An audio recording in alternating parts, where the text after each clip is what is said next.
अस्सलामु अलैकुम व रहमतुल्लाहि व बरकातुहू।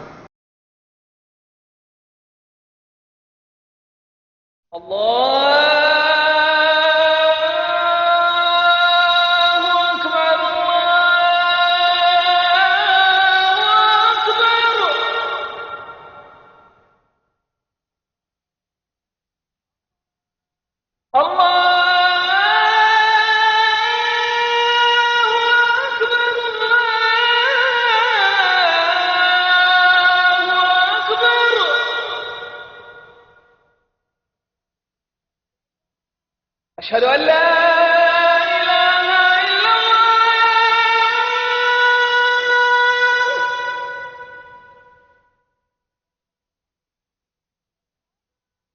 أشهد أن لا إله إلا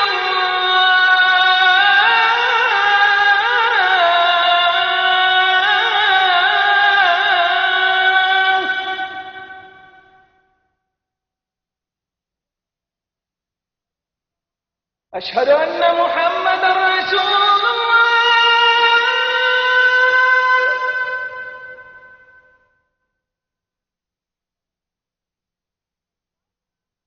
أشهد أن محمدا رسول الله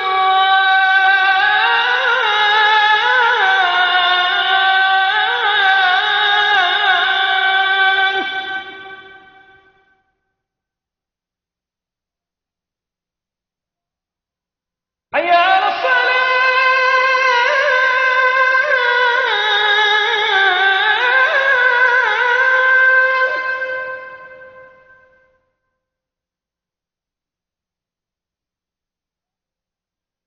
حي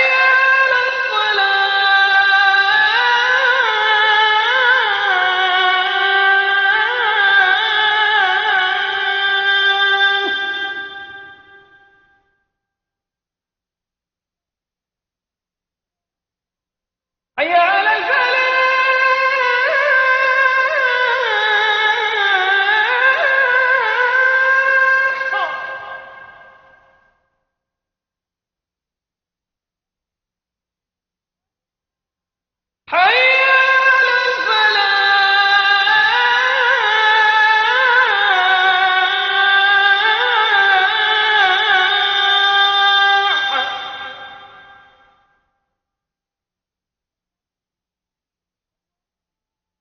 الله أكبر الله أكبر لا إله إلا الله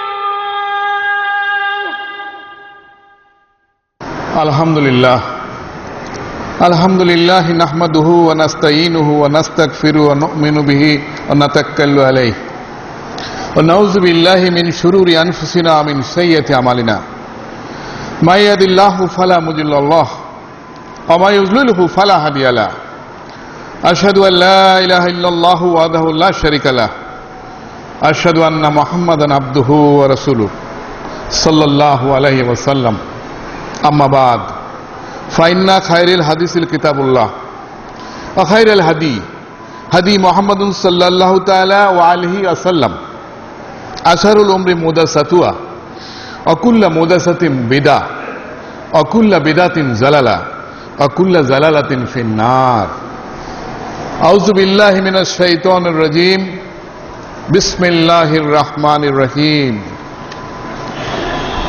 يا أيها الذين آمنوا كتب عليكم الصيام كما كتب على الذين من قبلكم لعلكم تتقون بسم الله الرحمن الرحيم وإذ بوأنا لإبراهيم مكان البيت ألا تشرك بشيء وطهر بيتي للطائفين والقائمين والركع السجود وأذن في الناس بالحج يأتوك رجالا وعلى كل ضامر يأتين من كل فج عميق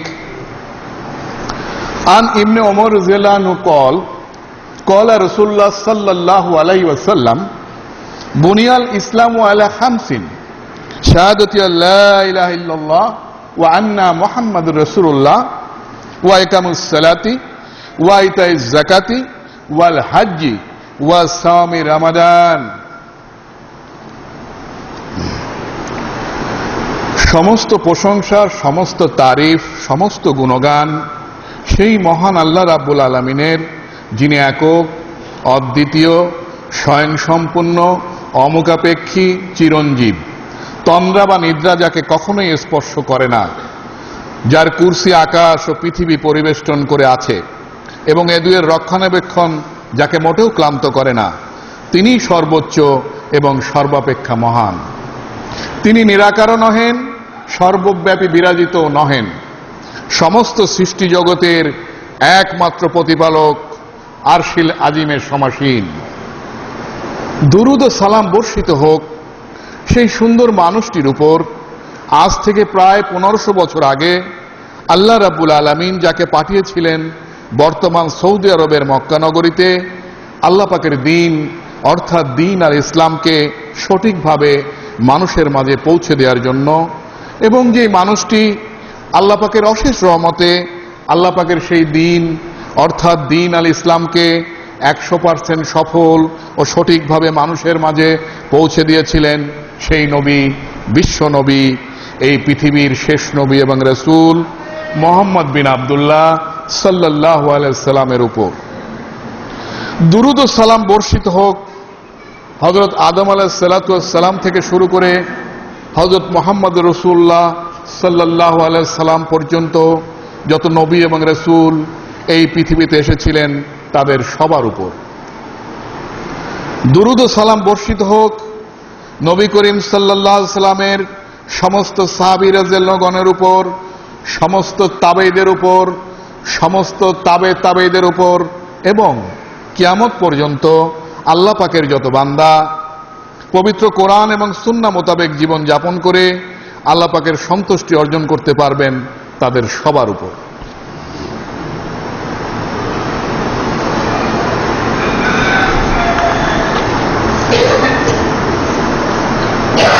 উপস্থিত মুমিন মুসলমান দিনী ভাই ও বোনেরা, আমাদের আলোচনা চলছিল হজের উপর।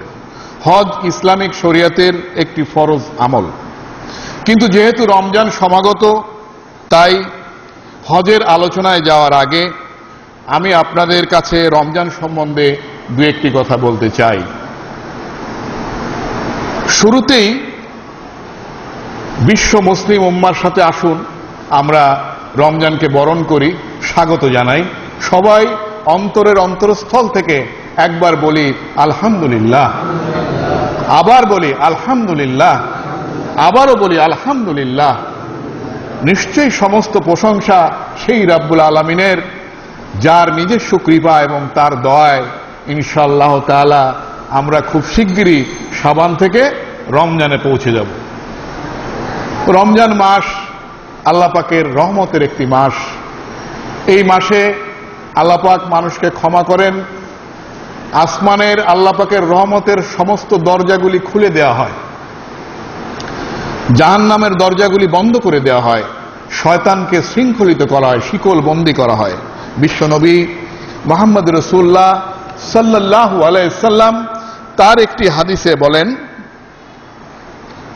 এই হাদিসটি পাবেন আপনারা সহিহ বুখারী পর্ব 30 সওম অধ্যায় 5 হাদিস নাম্বার 1899, সহিহ মুসলিম পর্ব 13 সওম অধ্যায় 1 হাদিস নাম্বার 1079, অর্থাৎ হাদিসটি মুত্তাফাকুন আলাইহির হাদিস, নির্জলা এবং খাঁটি সহিহ হাদিস।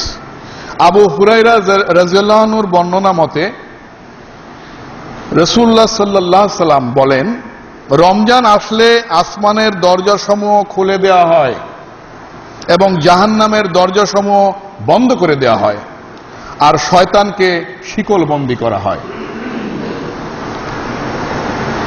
সূরা বাকারা কোরআন শরীফের দ্বিতীয় সূরা বা 2 নম্বর সূরা 183 নম্বর আয়াত, যা আমি খুতবার শুরুতেই তেলাওয়াত করেছি। মহান আল্লাহ রাব্বুল আলামিন বলেন, ইয়া আইয়ুহাল্লাযিনা আমানু কুতিবা আলাইকুমুস সিয়াম, হে ঈমানদারগণ তোমাদের প্রতি সিয়াম ফরজ করা হলো, কামা কুতিবা আলাল্লাযিনা মিন ক্বাবলিকুম, যেমন তোমাদের পূর্ববর্তীগণের উপরও তা ফরজ করা হয়েছিল, লাআল্লাকুম তাত্তাকুন, যাতে তোমরা মুত্তাকি হতে পারো। দেখুন এই আয়াতে আল্লাহ পাক বলছেন ইয়া আইয়ুহাল্লাযিনা আমানু, হে ইমানদারগণ। আল্লাহ পাক কিন্তু এটি না বলে বলতে পারতেন ইয়া আইয়ুহান নাস, হে মানুষেরা। কারণ মহাগ্রন্থ আল কোরআনুল কারীম শুধুমাত্র মুসলমানদের সম্পদ নয়। এই গ্রন্থটি নাজিল হয়েছে বা এই সংবিধানটি নাজিল হয়েছে আল্লাহ পাকের পক্ষ থেকে বিশ্বের সমস্ত মানুষের জন্য, বিশ্বের সমস্ত মানুষের জন্য, বিশ্বের সমস্ত মানুষের জন্য এই মহাগ্রন্থ আল কোরআনুল কারীম। এবং ঠিক সেইভাবেই বিশ্ব নবী মুহাম্মদ রাসূলুল্লাহ সাল্লাল্লাহু আলাইহি ওয়াসাল্লাম, যিনি সৌদি আরবে জন্ম নিয়েছিলেন এবং যিনি সেখানেই মৃত্যুবরণ করেছেন, তিনি কিন্তু শুধু আরববাসীদের নবী বা রাসূল নন, তিনি আল্লাহ পাক কর্তৃক প্রেরিত সমস্ত মানুষের জন্য নবী এবং রাসূল। ইভেন ইফ কিয়ামত পর্যন্ত যত মানুষ আসবে তাদের জন্য শেষ নবী হচ্ছেন, শেষ রাসূল হচ্ছেন মুহাম্মদ বিন আব্দুল্লাহ সাল্লাল্লাহু আলাইহি ওয়াসাল্লাম। তারপরেও আল্লাহ পাক এই যে মহাগ্রন্থটি বিশ্বের সমগ্র মানুষের জন্য নাজিল করেছেন, সেই গ্রন্থের কোথাও কিন্তু আল্লাহ পাক ইমানদারদের সম্বন্ধে কথা বলেছেন, কোথাও আম মানুষ নিয়ে কথা বলেছেন, কোথাও কাফেরদের নিয়ে কথা বলেছেন, কোথাও মুশরিকদের নিয়ে কথা বলেছেন, কোথাও ইহুদি নাসারাদের নিয়ে কথা বলেছেন, কোথাও মুসলিমদের নিয়ে কথা বলেছেন। এই গ্রন্থটি কিন্তু এইভাবেই নাজিলকৃত। তো সেই কারণে আমি বলছিলাম যে আল্লাহ পাক যদি ইচ্ছা করতেন এখানে বলতে পারতেন ইয়া আইয়ুহান নাস, হে মানুষেরা, কুতিবা আলাইকুমুস সিয়াম, তোমাদের জন্য আমি সিয়ামকে ফরজ করলাম। তা কিন্তু আল্লাহ পাক বলেননি। আল্লাহ পাক বলছেন ইয়া আইয়ুহাল্লাযিনা আমানু। খেয়াল করুন, কোরআন বুঝে পড়বেন, কোরআনের মর্ম অর্থ বুঝে কোরআন পড়বেন, হাদিস পড়বেন, হাদিস বুঝে পড়বেন। এইখানে কিন্তু আল্লাহ পাক শর্ত দিচ্ছেন ইমানদারের সাথে সিয়ামের, বিষয়টি বুঝুন। আল্লাহ পাক যদি বলতেন ইয়া আইয়ুহান নাস, পৃথিবীর সমস্ত মানুষের জন্য রোজা ফরজ করতেন, তা কিন্তু আল্লাহ পাক করেননি। আল্লাহ পাক ইমানদারদের বলছেন যে হে ইমানদারেরা, তোমাদের জন্য আমি সিয়ামের বিধান দিলাম, রোজা ফরজ করলাম, যেভাবে তোমাদের পূর্ববর্তী গণের উপরে তা ফরজ ছিল। এবং সেই পূর্ববর্তী গণ কিন্তু ইমানদারই ছিল। রোজা কিন্তু কখনো যে ঈমান আনেনি তার জন্য ফরজ ছিল না। অর্থাৎ রোজার এক নাম্বার কন্ডিশন হচ্ছে ঈমান আনা, ঈমানদার হওয়া। ঈমানদার হওয়ার শর্তে আপনার রোজা কবুল হবে। আপনি যদি আপনার ঈমান আকীদা যদি শুদ্ধ হয়, আপনি যদি ঈমানদার হন, তাহলে আপনি রোজা পালন করবেন, এই রোজা আপনার জন্য কবুল হবে। কিন্তু আপনার ঈমানেই যদি ঘাটতি থাকে, আপনার ঈমান যদি শিরক মিশ্রিত হয়, আপনার ঈমান যদি সহি শুদ্ধ না হয়, আপনি রোজা থাকতে পারেন, সেটা উপোস করা হবে। তাতে আপনার দাড়ি যত বড় হোক, টুপি যতখানি ভারী হোক, আর যত বড় আপনি পীর আউলিয়া হন, আপনার ঈমান আকীদা যদি সহি শুদ্ধ না হয়, রোজা পালন করে কোনো লাভ নেই, কোনো লাভ নেই, কোনো লাভ নেই। তাই উপস্থিত মোমেন মুসলমান দিনী ভাই ও বোনেরা, এই রোজাকে সামনে রেখে আমি আপনাদেরকে একটি প্রশ্ন করতে চাই, এবং আমার নিজের কাছেও নিজের এই প্রশ্ন, যে আমরা কি আমাদের ঈমান আকীদাকে সহি শুদ্ধ করতে পেরেছি? আসুন কোরআন এবং হাদিস দিয়ে আমরা একটু বিশ্লেষণ করি। যেহেতু রমজান সামনে, আমরা সবাই প্রিপারেশন নিচ্ছি রমজানের জন্য, মসজিদগুলি ভরে যাবে, মসজিদের তারাবি হতে থাকবে, নামাজে নামাজে ভরে যাবে। কিন্তু যেই বিষয়টি আল্লাহ পাক গ্রন্থে মূল বিষয় বলে উল্লেখ করলেন যে আমাদের ঈমান আকীদা সহি কিনা, তা তো আমরা একবার চিন্তা করে দেখি না। তা আসুন রোজা পালন করার আগে আমরা দেখি যে আমাদের ঈমান আকীদা কতখানি সহি আমরা করতে পেরেছি। ইসলামে ঈমান আনা মানেই কিন্তু তাওহীদপন্থী হওয়া। আমি আবার বলছি, খেয়াল করে শুনুন, ইসলামে ঈমান আনা মানেই তাওহীদপন্থী হওয়া। তাওহীদ, তাওহীদ আল রুবুবিয়াত, তাওহীদ আল উলুহিয়াত এবং তাওহীদ আল আসমা ওয়াস সিফাত, যা যথাক্রমে বোঝায় যে আল্লাহ এক এবং অদ্বিতীয়। আপনি ঈমানদার হতে হলে আপনাকে তাওহীদপন্থী হতে হবে। আপনার ঈমানে যদি তাওহীদি চেতনা থাকে তবেই আপনি ঈমানদার। আর আপনার ঈমান থেকে যদি তাওহীদি চেতনা ছুটে যায়, তবে আপনার ঈমানে শিরক মিশ্রিত হবে। শিরক এমন একটি গুনাহ যা আল্লাহ পাক কোনোদিনই ক্ষমা করেন না, এবং শিরক মিশ্রিত ঈমান আল্লাহ পাকের কাছে কখনোই গ্রহণীয় নয়। এবং আজকালকার মুসলমানরা এই ভুলটাই করছে, যে ভুল সম্বন্ধে আজকে আমি আলোচনা করব। তাওহীদ আর রুবুবিয়াতটা কি ভালো করে বুঝুন। তাওহীদ আর রুবুবিয়াত হচ্ছে আল্লাহ পাকের রাজত্বে ও ক্রিয়াকলাপে তাকে শরীকহীনভাবে বিশ্বাস করা ও মানা। যে আল্লাহ পাক যে এক এবং অদ্বিতীয়, তিনি আমাদের সৃষ্টি করেছেন, আমরা মরে তার কাছেই যাব, এই আসমান জমিনের মালিক আল্লাহ পাক, এই স্বীকৃতি দেওয়ার নাম হচ্ছে তাওহীদ আর রুবুবিয়াত। তাওহীদ আল উলুহিয়াত হচ্ছে তার উপাসনায়, মানে ইবাদতে তাকে শরীকহীনভাবে বিশ্বাস করা ও মানা। ইবাদত, আল্লাহ পাকের যে ইবাদত আমরা করি, যেমন ধরেন রোজা, নামাজ, যে সমস্ত ইবাদত বন্দেগী আমরা করি, এই ইবাদত বা বন্দেগীতে আল্লাহ পাককে শরীকহীনভাবে বিশ্বাস করা ও মানা হচ্ছে তাওহীদ আল উলুহিয়াত। তাওহীদ আল আসমা ওয়াস সিফাত কি? তাওহীদ আল আসমা ওয়াস সিফাত হচ্ছে তার নাম এবং গুণাবলীতে তাকে সদৃশ্যহীনভাবে বিশ্বাস করা ও মানা। আল্লাহ পাকের যে নাম রয়েছে, সুন্দর সুন্দর নাম, এবং আল্লাহ পাকের যে গুণাবলী রয়েছে, কোয়ালিটিজ, সিফাত, এইগুলি হচ্ছে তাওহীদ আল আসমা ওয়াস সিফাত। তো আমি যেটা বলতে যাচ্ছি সেটা হলো এই, যে কোনো ব্যক্তিকে যদি ঈমান আনতে হয়, তাকে যদি ঈমানদার হতে হয়, তো তাকে এই তাওহীদ আর রুবুবিয়ত, তাওহীদ আল উলুহিয়াত এবং তাওহীদ আল আসমা ওয়াস সিফাতের পূর্ণ স্বীকৃতি দিতে হবে। একমাত্র এই তিনটার পূর্ণ স্বীকৃতি দিলেই একটা মানুষ ঈমানদার হবে। তা নাহলে সে ঈমানদার তো দূরের কথা, সে মুসলিম সাম্রাজ্যে প্রবেশই করতে পারবে না। তা আসুন আমরা এবার কোরআন হাদিস থেকে আরেকটু আলোচনা করি, যে এই বিষয়গুলি আমরা জেনে বুঝে মানি কিনা বা না বুঝে মানি কিনা, সেটা আমরা একটু দেখি। আমরা উদাহরণে যাব। প্রথম হচ্ছে আরবীয় পেগান, বা যে কুরাইশদের মধ্যে আল্লাহ রাসূল সাল্লাল্লাহু আলাইহি ওয়াসাল্লাম জন্ম নিয়েছিলেন, তাদের বিষয় কিন্তু কোরআনে এবং হাদিসে উল্লেখিত হয়েছে। তো তাদের উদাহরণ থেকে আমরা প্রথমে দেখে আসবো যে তারা কি করেছিল। পৃথিবীর সকল ধর্মের মানুষ প্রত্যক্ষ বা পরোক্ষভাবে তাওহীদ আর রুবুবিয়তে বিশ্বাস করে। পৃথিবীতে যারা ধর্ম মানে, যারা ধার্মিক, সে যে ধর্মই হোক, যারা ধর্ম মানে তারা তাওহীদ আর রুবুবিয়তে বিশ্বাস করে। আপনি যদি একজন সনাতন ধর্মী হিন্দুর কাছে প্রশ্ন করেন যে ভাই আপনার ঈশ্বর কয়জন, সে কিন্তু বলবে একজন। আপনি যদি একজন ইহুদিকে প্রশ্ন করেন যে ভাই তুই ঠিক মতো বল যে গড কয়জন, সে কিন্তু বলবে একজন। এটা হচ্ছে তাওহীদ আর রুবুবিয়তের স্বীকৃতি। এটা পৃথিবীতে যারা ধর্ম মানে তারা সবাই দেয়, কিন্তু যারা নাস্তিক, মানে এদেরকে আস্তিক বলা হয়, যারা নাস্তিক, ধর্ম মানে না, তারা কিন্তু এই তাওহীদ আর রুবুবিয়তের স্বীকৃতি দেয় না। কিন্তু তাদের সংখ্যা পৃথিবীতে খুবই কম। কিন্তু আমি যেটা বলতে যাচ্ছি সেটা হলো এই, যে কেবলমাত্র তাওহীদ আর রুবুবিয়তের স্বীকৃতি একটা মানুষকে মুসলমান বানায় না, ঈমানদার বানায় না, আনটিল আনলেস, যতক্ষণ না সে তাওহীদ আল উলুহিয়াত এবং তাওহীদ আল আসমা ওয়াস সিফাতের পূর্ণ স্বীকৃতি জ্ঞাপন করে। আরবীয় পেগানগণ, মানে আরবীয় কুরাইশরা তাওহীদ আর রুবুবিয়তে বিশ্বাস করতেন।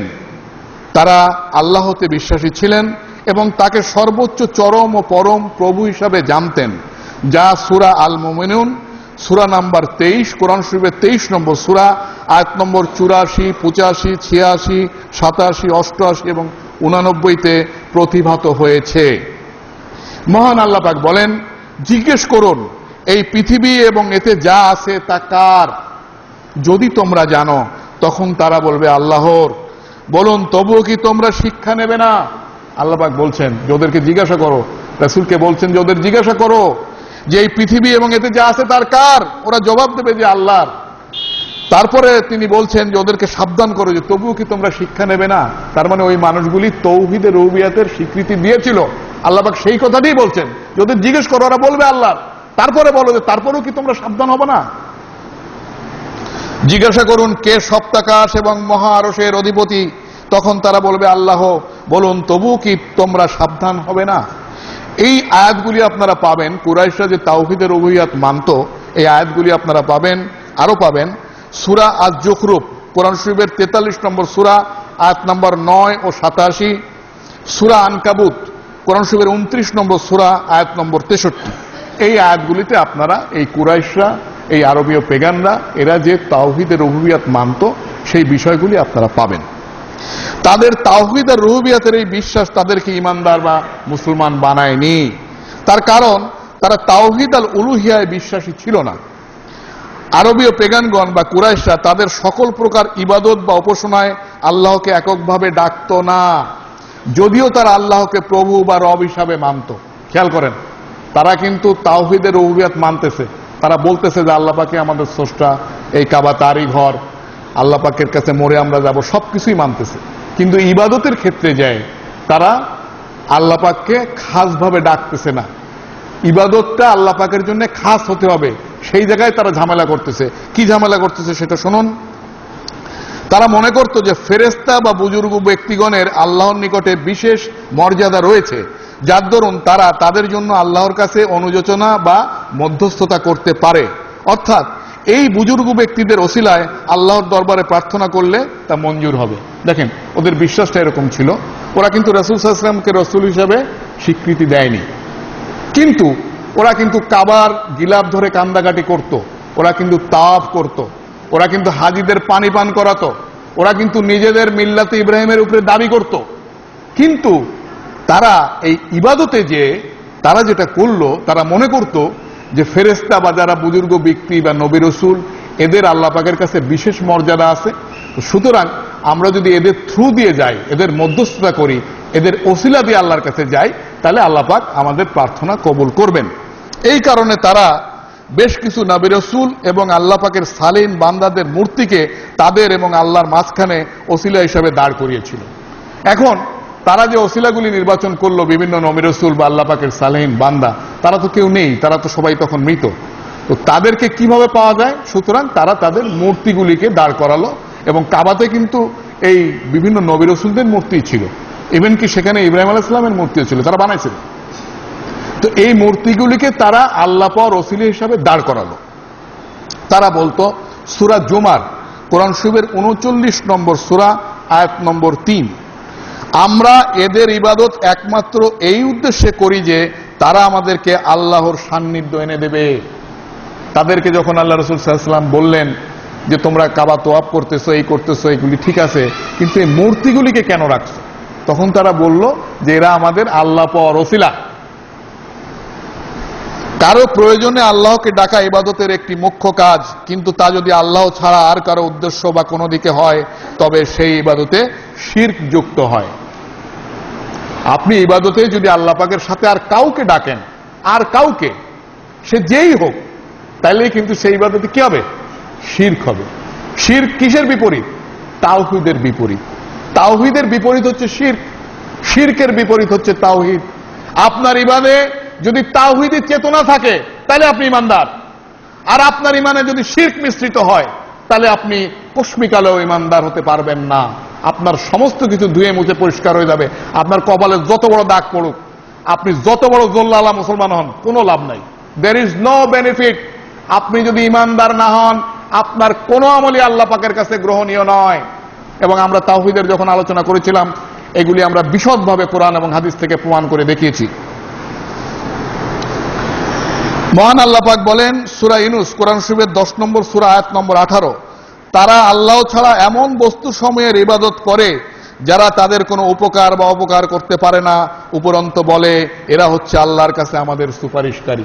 তখন আল্লাহ পাক জবাব দিচ্ছেন এদের, যারা আল্লাহ ছাড়া এমন কারো ইবাদত করে যারা তার উপকারও করতে পারে না, অপকারও করতে পারে না, কিছুই করতে পারে না। মূর্তি কি করতে পারে বলেন? মূর্তিটা তো আপনি নিজে হাতে বানাচ্ছেন, আবার নিজে সেই মূর্তিরে পুজো করছেন, তার তো কোনো ইয়ে নেই। সেই কথাই আল্লাহ পাক বলছেন যে সে উপকারও করতে পারে না, অপকারও করতে পারে না, অথচ এরা বলে যে এরা আমাদের আল্লাহ পাওয়ার ওসিলা। সেই কথাটি আল্লাহ পাক কোরআনে বলছেন।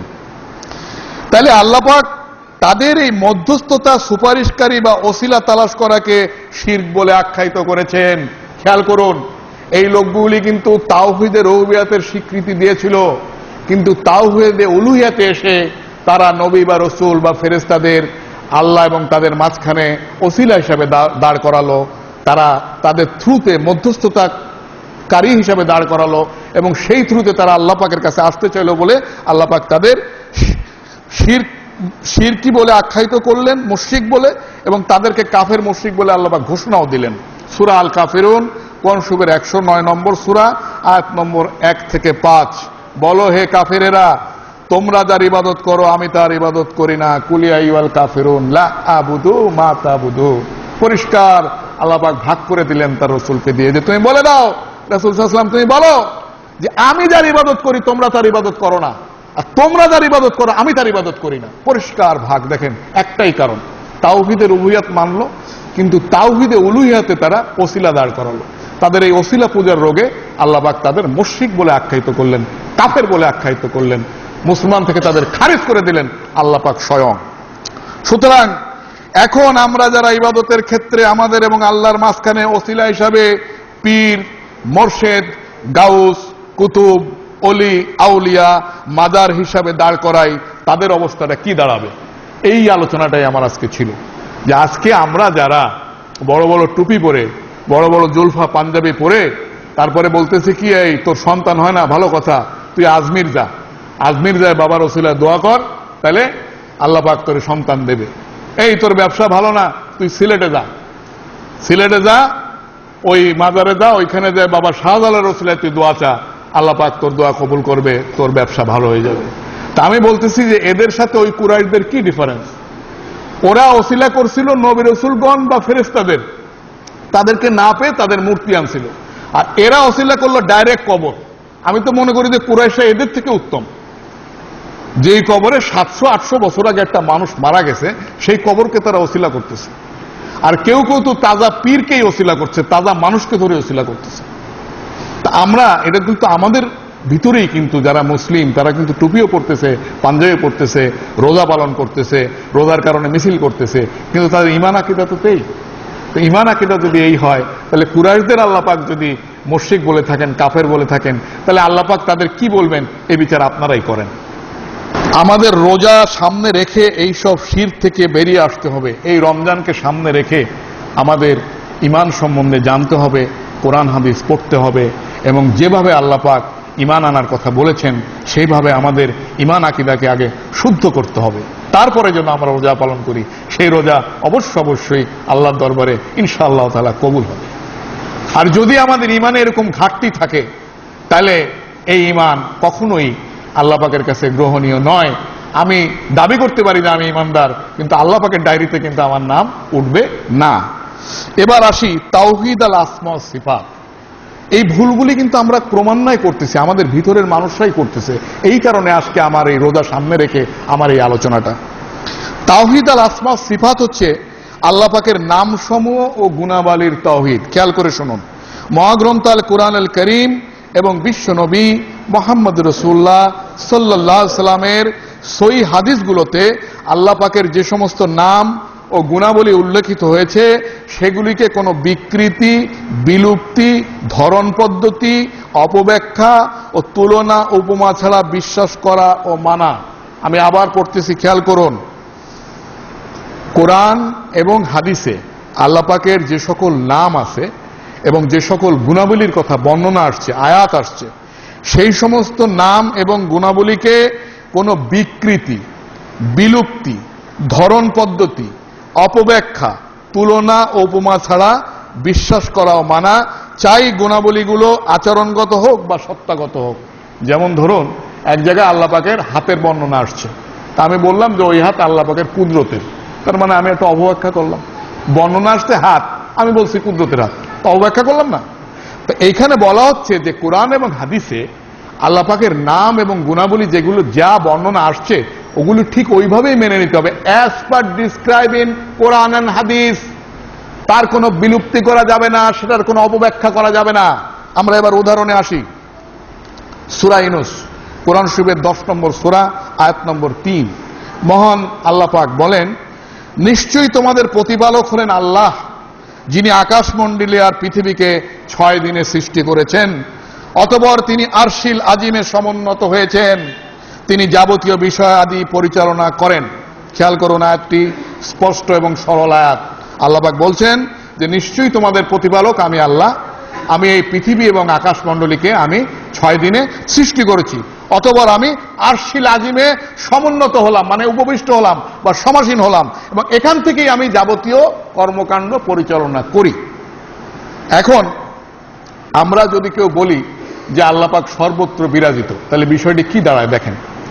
আল্লাহ পাক বলছেন যে তিনি আরশিল আজিমের মালিক, সেইখানে তিনি সমুন্নত আছেন, উপবিষ্ট আছেন, যাই বলেন, সমাসীন আছেন, এবং সেখান থেকেই তিনি তার সমস্ত কর্মকাণ্ড পরিচালনা করেন আল্লাহ পাক তার আরশ থেকে। আর আমি বলছি যে আল্লাহ পাক সর্বত্র বিরাজিত, তার মানে আল্লাহ পাক আসমানেও আছে, পাতালেও আছে। বাতাস, এই যে বায়ু, এই 60 মন্ডল 60 মাইল ব্যাপী সমস্ত জায়গায় বিরাজিত। এই বায়ু, এই বাতাস তো মনে করেন ওই যে আমাদের নিউজ প্রিন্টের যে পরিত্যক্ত বয়লার, ওর মধ্যেও তো বাতাস আছে। তা যারা বলে যে আল্লাহ পাক সর্বত্র বিরাজমান, তাহলে ওই নিউজ প্রিন্টের ওই বয়লারের মধ্যেও কি আল্লাহ আছে? নাউজুবিল্লাহ, নাউজুবিল্লাহ। আল্লাহ পাক খুব পরিষ্কার করে বলছেন যে আমি আরশিল আজিমের মালিক, আমি এখানে উপবিষ্ট, আর আপনি বলছেন আল্লাহ পাক সর্বত্র বিরাজিত। আপনার ঈমান থাকবে? কোরআনের আয়াতের সাথে আপনি ডাইরেক্ট কন্ট্রাডিক্ট করছেন। আপনি কি ঈমানদার? বলেন। কোন অবস্থায় আপনি ঈমানদার নয়, কোন অবস্থাতেই আপনি ঈমানদার নন। কারণ আল্লাহ পাক বলছেন যে আমি আরশিল আযীমের মালিক, আমি আরশিল আযীমে বসে আমার কর্মকাণ্ড পরিচালনা করি, আর আপনি বলছেন আল্লাহ পাক সর্বত্র বিরাজিত। এই ধরনের কথা অবশ্যই ঈমান থেকে মানুষকে সরিয়ে দেয়। সূরা জুমার কোরআন শরীফের 39 নম্বর সূরা আয়াত নম্বর 67 মহান আল্লাহ পাক বলেন, তারা আল্লাহর যথাযোগ্য মর্যাদা দেয় না।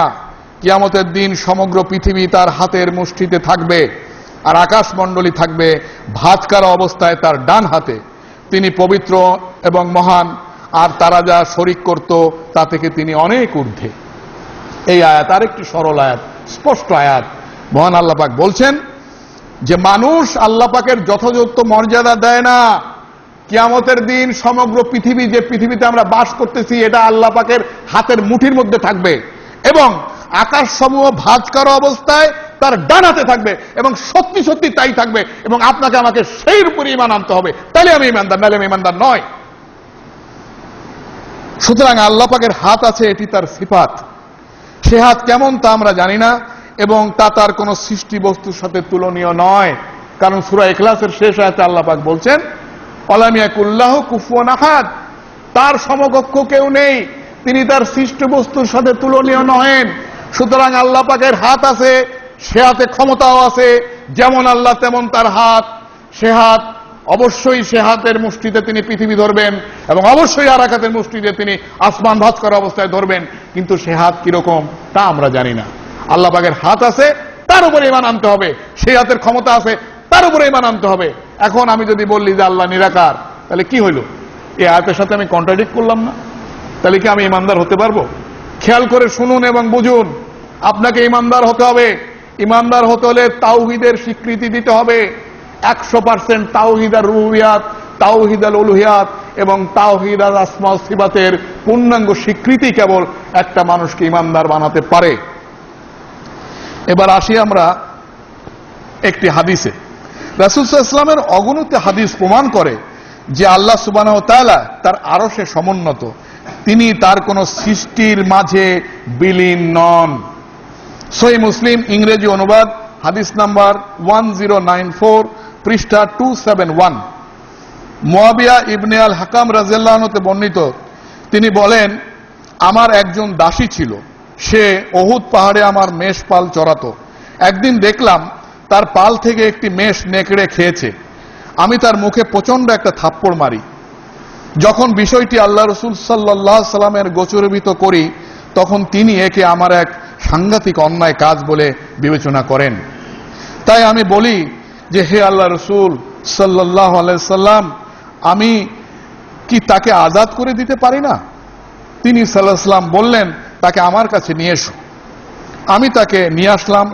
তিনি সাল্লাল্লাহু আলাইহি সাল্লাম তাকে জিজ্ঞাসা করলেন, বলো তো আল্লাহ কোথায়? ওই দাসীকে জিজ্ঞাসা করছেন বিশ্বনবী মুহাম্মদ রাসূলুল্লাহ সাল্লাল্লাহু আলাইহি সাল্লাম। দেখেন, একজন কৃতদাসী তাকে জিজ্ঞাসা করছে, এবং তার ঈমান কত প্রখর দেখেন, সে কি উত্তর দিচ্ছে। রাসূল সাল্লাল্লাহু আলাইহি সাল্লাম জিজ্ঞেস করলেন, বলো তো আল্লাহ কোথায়? দাসী বলল, আসমানের উপর। তিনি সাল্লাল্লাহু আলাইহি সাল্লাম তাকে আবার প্রশ্ন করলেন, বলো তো আমি কে? দাসী জবাবে বলল, আপনি আল্লাহর রাসূল সাল্লাল্লাহু আলাইহি সাল্লাম। আল্লাহ রাসূল সাল্লাল্লাহু আলাইহি সাল্লাম বললেন, তাকে আজাদ করে দাও, কারণ সে একজন সত্যিকার ঈমানদার। দেখেন, একজন দাসী, কৃতদাসী, তার ঈমানও এখনকার মানুষের চেয়ে কত উন্নত। তাকে যখন বলল আল্লাহ রাসূল সাল্লাল্লাহু আলাইহি সাল্লাম যে তুমি বলো যে আল্লাহ কোথায়, সে পরিষ্কার বলল আসমানের উপরে। সে তো ঠিকই বলছে, আল্লাহর আরশটা আসমানের উপরে। সে তো একথা বলিনি যে আল্লাহ পাক সর্বত্র বিরাজিত। বিষয়টি বুঝুন। তারপরে আল্লাহ রাসূল সাল্লাল্লাহু আলাইহি ওয়াসাল্লাম তাকে যখন প্রশ্ন করলেন যে আমি কে, সে যখন বলল আপনি তো আল্লাহ রাসূল সাল্লাল্লাহু আলাইহি ওয়াসাল্লাম, সাথে সাথে আল্লাহ রাসূল সাল্লাল্লাহু আলাইহি ওয়াসাল্লাম বললেন, তাকে আজাদ করে দাও, কারণ সে ঈমানদার। সুতরাং এইভাবেই মহাগ্রন্থ আল কোরআনুল কারীম এবং রাসূলুল্লাহ সাল্লাল্লাহু আলাইহি ওয়াসাল্লামের সহিহ হাদিসগুলোতে আল্লাহ পাকের হাত, পা, চোখ, তার নেমে আসা বা উপরে ওঠা এ সম্বন্ধে যে আয়াতগুলি বর্ণিত হয়েছে, তার কোনো ব্যাখ্যা, অপব্যাখ্যা, বিকৃতি, বিলুপ্তি, তুলনা, উপমা ছাড়া বিশ্বাস করাটাই হলো তাওহীদ আল আসমা ওয়াস সিফাত। ভালোভাবে বুঝুন। আমাদের দেশে কিন্তু মানুষ বুঝে না। আমার এক মুরব্বী তিনি আমার এক সিডি দেখেছেন, সিডি দেখে তিনি বলতেছেন যে কায়দার একথা কিভাবে বললো যে আল্লাহ নিরাকার সর্বত্র বিরাজিত, আমি যাওয়ার মসজিদে যাচ্ছিলাম তার যাব না। এটা হচ্ছে ওনার না পড়ার ফসল, ওনারা কোরআন হাদিস পড়েননি। শুনে আমরা তো সবাই আসলে শুনে মুসলমান, সেভাবে উনিও একজন। সুতরাং আমাদের তবলিগ করতে হবে, দাওয়াত পৌঁছাইতে হবে মানুষের কাছে। নিজের ইমান আকীদা যখন সহি হবে তখন আপনি আরেকজনকে তার ইমান আকীদা সহি হওয়ার জন্য তাকে দাওয়াত দিন। দাওয়াতি কাজ ছেড়ে দিলে কিন্তু হবে না। দাওয়াতি কাজ কিন্তু ডাক্তার জাকির নায়ক পরিষ্কার বলছেন যে এটা ফরজ, এটা করতেই হবে। দাওয়াতি কাজ কেউ ছাড়বেন না, খবরদার খবরদার। নিজে 5 ওয়াক্ত নামাজ পড়বেন, আর একটা মানুষকে 5 ওয়াক্ত নামাজ পড়ার জন্য বলবেন। নিজের ইমান আকীদা সহি করবেন, মানুষকে ইমান আকীদা সহি করার পথে ডাকবেন। সুতরাং কেউ যদি বলেন আল্লাহ পাক নিরাকার এবং তিনি সর্বত্র বিরাজিত, তিনি আসলে তাওহীদ আর আসমা সিফাতকে অস্বীকার করেন। সুতরাং তিনি কসমিকালও ইমানদার হতে পারবেন না। তাই আমি বলতে চাচ্ছিলাম এই যে আসুন আমরা রোজাকে সামনে রেখে আমাদের ইমান ও আকীদাকে শুদ্ধ করি। তাওহীদ আর রুবুবিয়াত, তাওহীদ আল উলুহিয়াত এবং তাওহীদ আল আসমা সিফাতকে আমরা 100% স্বীকৃতি দিয়ে আমাদের ইমান ও আকীদাকে শুদ্ধ করি। অতঃপর আমরা রমজান পালন করি। রমজান আসন্ন, অলরেডি আমরা প্রায় কাছাকাছি পৌঁছে গেছি। এই রমজানে মনে রাখবেন যে আমাদের ইমান এবং আকীদাকে সহি করার পরে, আমরা তাওহীদপন্থী হওয়ার পরে আমাদের কাজ হবে মিথ্যা কথা বলা বন্ধ করতে হবে, চগলখড়ি বন্ধ করতে হবে, ঘুষ খাওয়া বন্ধ করতে হবে, সুদ খাওয়া বন্ধ করতে হবে, ব্যভিচার করা বন্ধ করতে হবে, অন্যের নামে গীবত করা বন্ধ করতে হবে, মানুষের সাথে খারাপ ব্যবহার করা বন্ধ করতে হবে, যাকাত আদায় করতে হবে, সমস্ত নেক কাজের উপরে নিজেদেরকে দাঁড়াতে হবে। তাইলে আমরা মুত্তাকি হতে পারবো। এই 183 নম্বর আয়াতে আল্লাহ পাক শেষে বলছেন লাআল্লাকুম তাত্তাকুন, যে যাতে তোমরা মুত্তাকি হতে পারো। আমি এবার সেই মুত্তাকির একটি সংজ্ঞা কোরআন থেকে আপনাদের দেওয়ার চেষ্টা করব। আপনারা মনে রাখবেন যে কোরআনের এক আয়াতের ব্যাখ্যা কিন্তু আর এক আয়াত। আমি আবার বলি, কোরআনের এক আয়াতের ব্যাখ্যা কিন্তু আর এক আয়াত। আবার কোরআনের ব্যাখ্যা হচ্ছে বিশ্বনবী মুহাম্মদ রাসূলুল্লাহ সাল্লাল্লাহু আলাইহি ওয়াসাল্লামের সহিহ হাদিসগুলি। এর বাইরে কেউ যদি নিজস্ব ব্যাখ্যা করে অবশ্যই সে ব্যাখ্যা গ্রহণীয় নয়। সুতরাং আল্লাহ রাব্বুল আলামিন 2 নম্বর সূরার অর্থাৎ সূরা বাকারার 183 নম্বর আয়াতে সর্বশেষে যেটি বললেন সেই মুত্তাকির সংজ্ঞা নেব আমরা একই সূরা আয়াত নম্বর 177। সূরা বাকারা 2 নম্বর সূরার 177 নম্বর আয়াতে আল্লাহ পাক মুত্তাকির একটি সংজ্ঞা দিচ্ছেন, আপনারা শুনুন। তোমরা নিজেদের মুখ পূর্ব দিকে করো কিংবা পশ্চিম দিকে, এতে কোনো কল্যাণ নেই। মহান আল্লাহ পাক বলছেন 2 নম্বর সূরার 177 নম্বর আয়াত। মুত্তাকির সংজ্ঞা দিচ্ছেন আল্লাহ পাক যে কি হলে তুমি মুত্তাকি হতে পারবে। সেই সংজ্ঞার শুরুতেই আল্লাহ পাক বলছেন তোমরা নিজেদের মুখ পূর্ব দিকে করো কিংবা পশ্চিম দিকে, এতে কোনো কল্যাণ নেই। বরং কল্যাণ আছে এতে যে কোনো ব্যক্তি ঈমান আনবে আল্লাহ, শেষ দিবস, ফেরেশতাগণ, কিতাবসমূহ ও নবীগণের প্রতি, এবং আল্লাহর ভালোবাসায় ধন সম্পদ, আত্মীয় স্বজন, ইয়াতিম মিসকিন, মুসাফির ও যাত্রাকারীদের এবং দাসত্ব জীবন হতে নিষ্কৃতি দিতে দান করবে, এবং সালাত কায়েম করবে, যাকাত দিতে থাকবে, ওয়াদা করার পরে সে ওয়াদা পূর্ণ করবে, এবং অভাবে, দুঃখ, ক্লেশে ও সংগ্রাম সংকটে ধৈর্য ধারণ করবে। এলো করেই সত্যপরায়ণ আর এলো করেই মুত্তাকি। বাসায় যে আয়াতটি ভালোভাবে পড়বেন, তাওহীদের উপরে পড়াশোনা করবেন, ইমান আকীদারে সহি করবেন, তারপরে রোজা আসতেছে রোজা পালন করবেন, মুত্তাকি হওয়ার চেষ্টা করবেন। রমজানকে সামনে রেখে আপনাদের প্রতি আমার এটি আহ্বান, আমার নিজের প্রতিও আমার এই একই আহ্বান। এবার আমি আমার যেটুকু সময় আছে আমার মূল খুতবায় ফিরে যাই। আমরা হজের উপরে আলোচনা করছিলাম। হজ, এই তো আপনার শাবান গেলে রমজান, রমজানের পরে জিলকাত, তারপরে জিলহজ, কাছাকাছি সময় চলে এসেছে। হজের ব্যাপারে আমরা দেখলাম, আমরা হজের ইতিহাস জানলাম যে বায়তুল্লাহ বা পৃথিবীর প্রথম ঘর, যেটি আল্লাহ পাক প্রথম পৃথিবীর প্রথম মানুষ, আমাদের মানব জাতির পিতা হযরত আদম আলাইহিস সালামকে দিয়েছিলেন, সেই ঘর তার কাছে, এবং তারপরের অন্যান্য নবী রাসূলরা ওইভাবে ইবাদত করতেন। ঘরটি হযরত নূহ আলাইহিস সালামের সময় পর্যন্ত অবিকৃত ছিল, কিন্তু নূহ আলাইহিস সালামের সময় আমরা জানি যে মহাপ্লাবন হয়, সেই মহাপ্লাবনে সেই ঘরটি ভেঙে যায়, কিন্তু আর ভিতটি থাকে। এইভাবে প্রায় 2000 বছর 2000 ইয়ার্স আল্লাহ পাক এই ঘরটিকে ওইভাবেই ফেলে রাখেন। এবং তারপর আল্লাহ পাকের নিজ ইচ্ছায় আল্লাহ পাক তার আরো 2 বান্দাকে, তার 2 নবী, আমাদের মুসলিম জাতির পিতা, ইহুদি জাতির পিতা, খ্রিস্টান জাতির পিতা হযরত ইব্রাহিম আলাইহিস সালাম এবং তার সন্তান ইসমাইল আলাইহিস সালামকে দিয়ে আল্লাহ পাক এই ঘর রিপেয়ার এবং রিকনস্ট্রাকশন করান, সংস্কার এবং পুনর্নির্মাণ।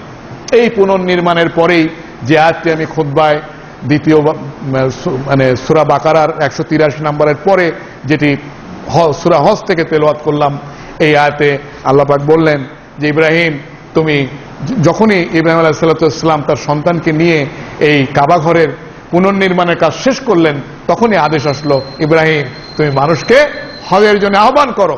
তখন আল্লাহ পাকের সেই হুকুম অনুযায়ী আমাদের এই মুসলিম জাতির পিতা তার প্রিয় জাতিকে ডাকলেন আল্লাহ পাকের পক্ষ থেকে, তোমরা হজে আসো। মুসলিম জাতি সাড়া দিল, শুরু হলো হজ। সেদিন ছিল, আজও আছে, কিয়ামত পর্যন্ত যা চলবে।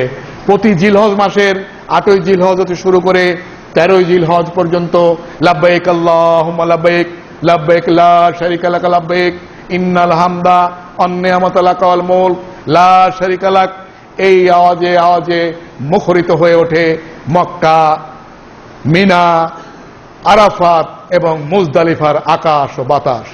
সারা পৃথিবী থেকে লক্ষ লক্ষ মুসলিম যোগ দেন হজের এই পবিত্র আনুষ্ঠানিকতায়, the greatest Muslim gathering in the world.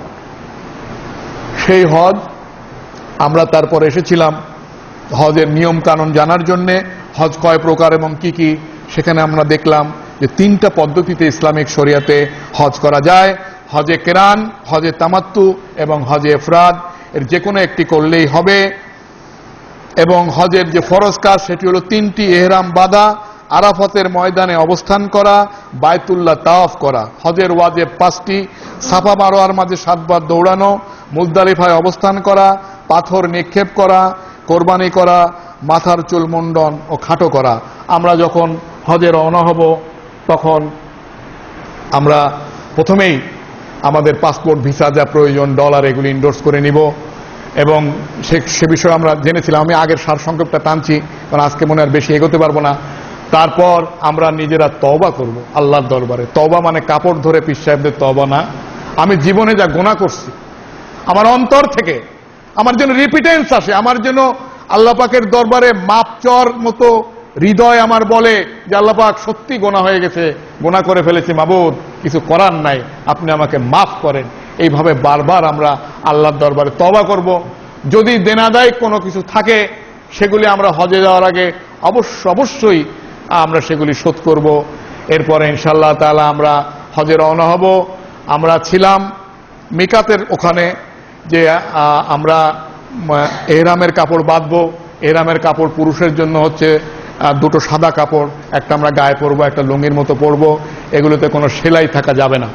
কিন্তু মহিলারা আল্লাহ পাকের নির্দেশে সেলাই আলা কাপড় পরতে অবশ্যই তারা পারবেন এবং তারা সেলাই আলা কাপড় দিয়ে এহরাম বাঁধবেন। তো এহরামের সময় পুরুষ এবং মহিলা উভয়ের কিন্তু মুখটা সম্পূর্ণ খোলা থাকতে হবে। মেয়েদের কান বাদে চুল এটুকু খোলা থাকতে হবে, হাতের এটুকু খোলা থাকতে হবে, এটুকু কিন্তু কোনো সময় ঢাকা যাবে না। এবং মুখের উপর যদি কখনো পড়ে যায় তাহলে কিন্তু এহরাম ভেঙে যায়, সেজন্য বিভিন্ন ফাইন আছে, সেগুলি দিতে হয়। তো এহরামকালীন অবস্থায় অনেক হালাল কাজ কিন্তু হারাম হয়। এগুলি আমরা আজকে আর বলতে পারবো না কারণ আজকে সময় হয়ে গেছে, আগামীতে আমরা জানবো। তো এহরাম বেঁধে আমরা রওনা হব। আমরা এই জায়গায় ছিলাম এবং আগামী দিন ইনশাআল্লাহ আমরা আব্দুল্লাহ বিন বাদ রহমতুল্লাহর বইয়ের থেকে পড়তেছি। এহরাম বেঁধে আমরা মিকাত থেকে এহরাম বাঁধবো এবং আগামী দিন সেখান থেকে আমরা শুরু করবো ইনশাআল্লাহ। এবং হজ শেষ করে বাড়ি ফেরা পর্যন্ত সমস্ত হুকুম আকামগুলি আমরা কোরআন হাদিস থেকে দেখব। আজ এই পর্যন্ত। রমজান সমাগত, আপনারা অবশ্যই আপনাদের ঈমান আকীদাকে সহি করবেন এবং রমজানের জন্য প্রস্তুত হবেন এবং এরপরে যারা হজের নিয়ত করেছেন তারা হজের জন্য প্রস্তুত হবেন। আজ এই পর্যন্ত। আগামী খুতবায় বাকিটা বলার আশা রাখি ইনশাআল্লাহ।